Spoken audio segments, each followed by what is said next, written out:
Hello and welcome to my YouTube channel PharMaven. In today's video we will discuss two important topics on the media fill. First is simulation of operator fatigue and second is simulation of container sizes, what container sizes to be included into the media fill. So let us start with the operator fatigue. It's really concerning, and there are different approaches, opinion about how to simulate operator fatigue into the media fill as a intervention.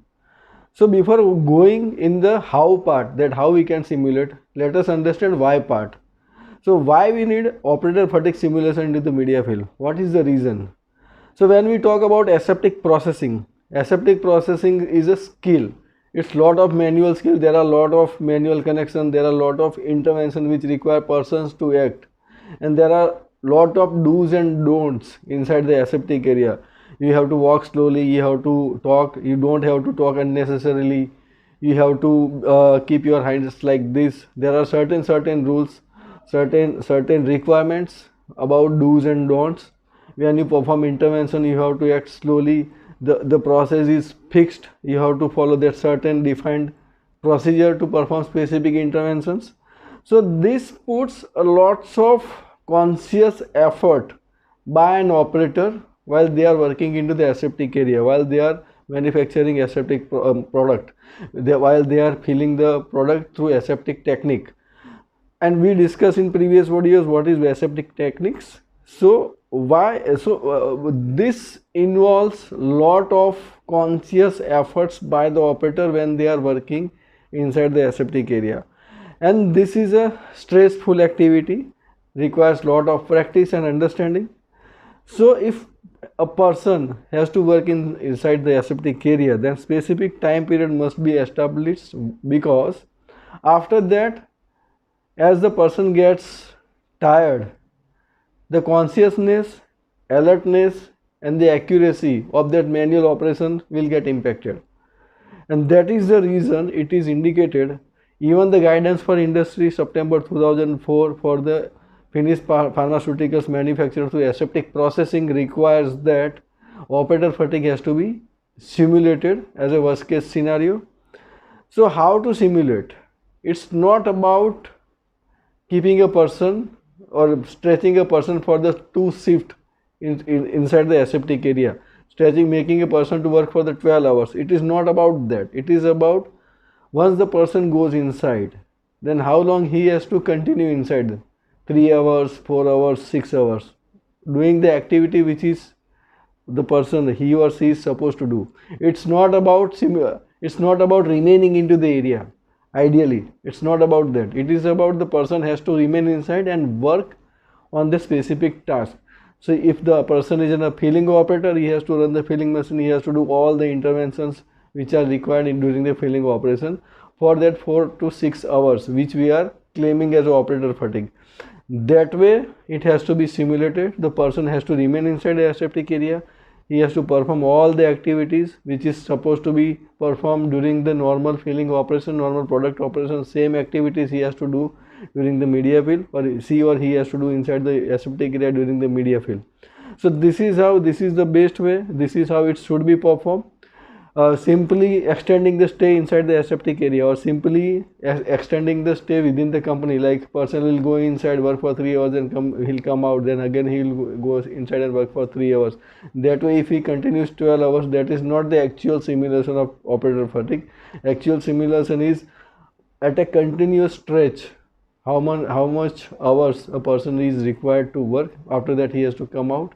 That continuous stretch has to be simulated. It can be 3 hours, it can be 4 hours, it can be 6 hours, based on how the shifts are designed and how many persons are there as an operator inside the aseptic area. Thus, that is one way to do it. Do not club this intervention with other interventions, like some people club with the other interventions. So the operator remains the inside area, but he is not doing any activity. So it's not a simulation of aseptic simulation of operator fatigue. So hope this makes clear how operator fatigue has to be simulated. Now coming to the container sizes. What sizes of containers should be simulated during the media fill? So ideally, as a general practice, There are two concepts. We have to simulate minimum container size and maximum container size, and it is also recommended inside the guidance. Reason: minimum container size means there are a lot of chances of toppling, falling of the vials. There are a lot of challenges with respect to the handling of the containers. If, for example, if there is a 2 ml vial, then there are a lot of possibilities that the vial will topple, they'll fall, they'll accumulate, maybe the possibilities of breakage. There are a lot of intervention, there is lot of number of vials which are to be handled. So because of that, the operator handling of the containers is much higher than the big size container. So that is the first reason we have to simulate smallest container, because it poses handling challenges, as well as probably the filling speed of the smaller container will be highest as a range of the filling machine speed. Second option is largest container size. Why largest container size? Largest container size, you have a wide diameter, wide opening mouth, so it is more exposed to the open container inside the grade area. Filling speeds will be low for the larger size container, so it is more exposed inside the grade A area. Then a low filling speed, there is no handling issue, but longer exposures. There are longer exposures of the largest vial size inside the grade A area, which poses the possibility of getting contaminated inside. That is the reason with the low speed and a larger container size, wider opening, it has to be simulated. So these are the two standards which has to be done for any new filling line. As an ideal practice also, if a filling line also having a lyophilizer, then lyophilization simulation with the largest container must be done, because it covers all the interventions of the liquid, as well as all the intervention and the challenges of the lyophilized product. Also considering the same concept, that minimum vial size also has to be considered. If the minimum vial size for liquid and lyo is same, you can club, or you can simply go with the lyo minimum. If those are different, then you should consider simulating the minimum vial size for the lyophilized product also, lyophilized media fill also. So this makes clear how operator fatigue has to be simulated and how container size has to be simulated in a media fill process. Hope this helps. Thank you very much for watching my video. Thank you.